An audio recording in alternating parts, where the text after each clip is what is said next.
Hi, all, and welcome to the Murder Hour. I'm your host, Alyssa. It's time to sit back and chill while I discuss all things true crime. Today's story is that of Maryann Measles. In 1997, Maryann was a popular, independent 13-year-old. She was a free spirit and danced to the beat of her own drum, and eventually she befriended a group much older than she was. Maryann enjoyed her new friend group, and the idea of being seen with the older crowd was something she liked. They would all go out to a secluded spot in New Milford, Connecticut to smoke and drink. But hanging out with the older, cool crowd that she trusted would lead to her horrific end. Mary Ann's sister Jennifer would recall having a loving home life and a close relationship with Mary Ann, even if she found her annoying from time to time, like all siblings tend to do. She also felt that Mary Ann's new friend group was taking up most of her time, so she was never home. Jennifer also recalled that Mary Ann had a wonderful and loving relationship with their mother, Cindy. But in typical free spirited teen fashion, Mary Ann also kept her secrets from her mother. She had her new older girlfriends that she talked about, but when her mother asked exactly how old they were, Mary Ann would say, just older, and change subjects. Had Cindy known the ages of Mary Ann's new friends, she probably would have monitored that friendship more closely or even try to put an end to it altogether. But Cindy wouldn't know their ages until early October when Mary Ann disclosed to her that two of the boys in her friend group, 19-year-old AJ Walter Jr. and 21-year-old Keith Foster, had had sex with her multiple times. Cindy was enraged, and in early October, she took Mary Ann down to the police station to file statutory rape charges on a couple of occasions. But Mary Ann did not want to give a statement because she was afraid there would be retaliation in the group.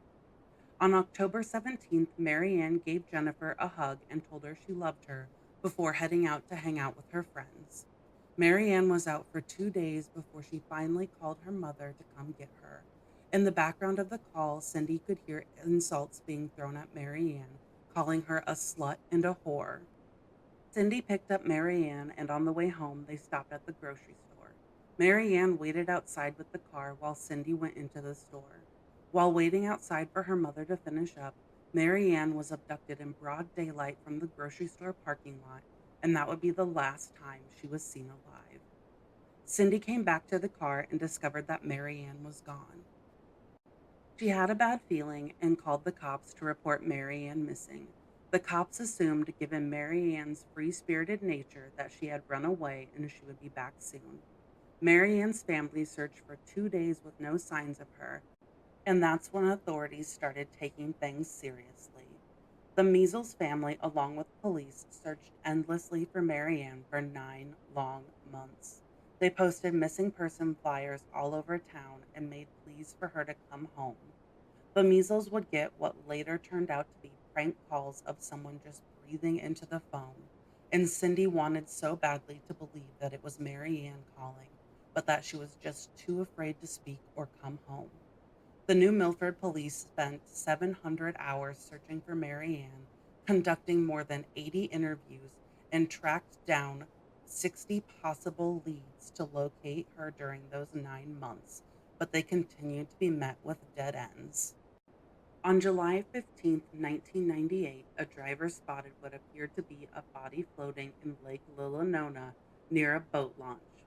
The search for Maryann Measles had come to a heartbreaking end. When police arrived, they pulled her badly decomposed body out of the lake. Marianne's body had been wrapped in a blanket, bound with chains that were locked with a padlock.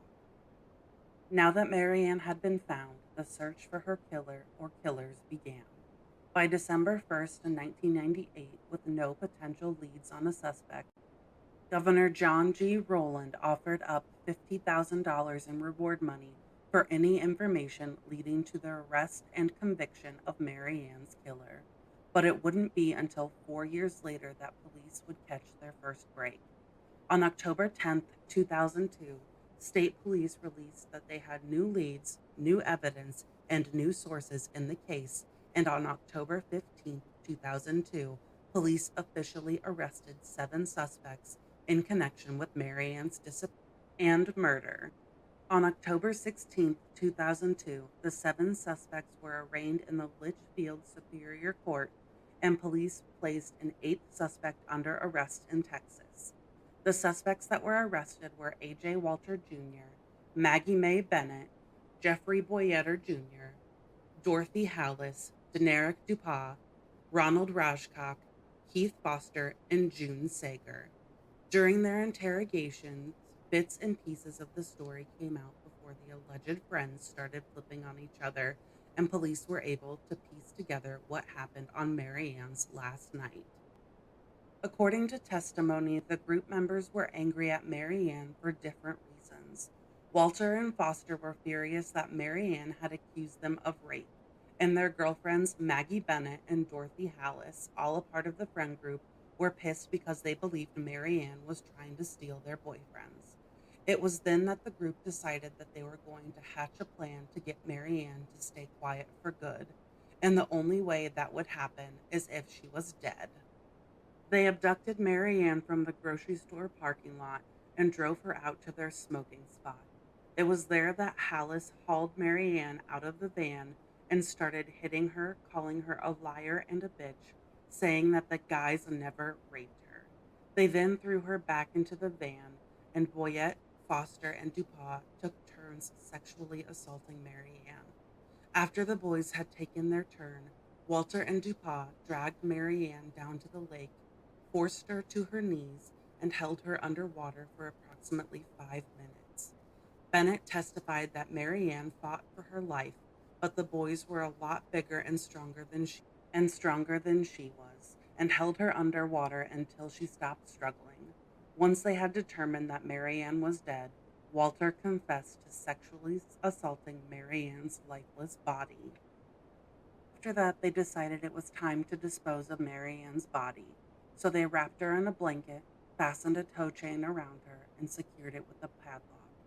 Lastly, they attached a cinder block to the chains in an effort to weigh down her body. A.J. Walter Jr. ultimately was pegged by the prosecution as the ringleader of the plan to kill Marianne. In February 2004, he accepted a plea deal and was sentenced to life in prison. Maggie Mae Bennett accepted a plea deal in March 2004 and was sentenced to 30 years in prison with the possibility of parole after 15 to 20 years. Jeffrey Boyetter Jr. accepted a plea deal, and in September of 2004, he was sentenced to 50 years in prison with the possibility of parole after 25 years. Dorothy Hallis accepted a plea deal, and in September of 2004 was sentenced to 50 years in prison with the possibility of parole after 25 years. Deneric Dupont accepted a plea deal, and in January 2005 was sentenced to 47 years in prison.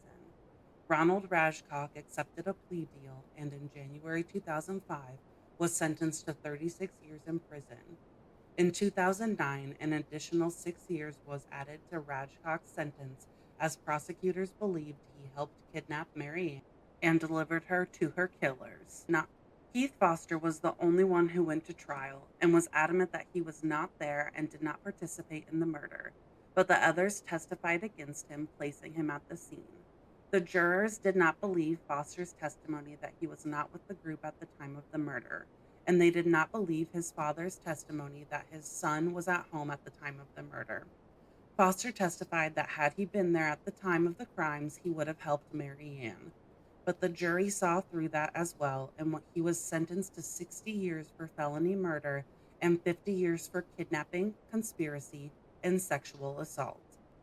June Bates Sager ultimately took a plea deal, and in 2006, she was sentenced to 30 years in prison. In October 2019, Maggie Mae Bennett was released with time off for good behavior, much to the dismay of the Measles family. And as of 2023, the rest of Marianne's killers remain behind bars. Recently, there's been some new developments in Marianne's story, but it's not so much about her case as it is about her younger sister's perception of the case. The younger Measles sisters, Jennifer and Victoria, have been clashing on social media platforms over their perceptions of what happened around Marianne's death. Victoria, the younger of the two, has taken to TikTok to share her story. She claims that they lived in a very abusive household and Maryann would run away to escape the abuse. Victoria states that she was the closest to Maryann and that Maryann was never friends with the older group, but instead was groomed by them. And it was a culmination of her abuse at home and the grooming that ultimately led to her death. Victoria claims that Maryann tried to shield her from the abuse at home, but the abuse led to Victoria suffering from dissociative identity disorder. Victoria claims that her mother traumatized her and her siblings by forcing them to sit through the trials and endure hearing the horrific things that Maryann went through. She also states that Jennifer and the rest of her family are covering up Cindy's abuse with their version of events. Jennifer has taken mainly to Facebook and recently to TikTok to share her side of their family's story and early family life and what happened to Maryann, which is very contradictory to what Victoria claims and confirms that the news reporting was actually correct the entire time. Jennifer goes on to detail how she and Maryann were very close to each other, not only in age but in friendship, whereas Victoria was only about 6 at the time of Maryann's death. Jennifer goes on to say that Maryann and her mother had a wonderful and loving relationship. There was no abuse in the house, as Victoria claims.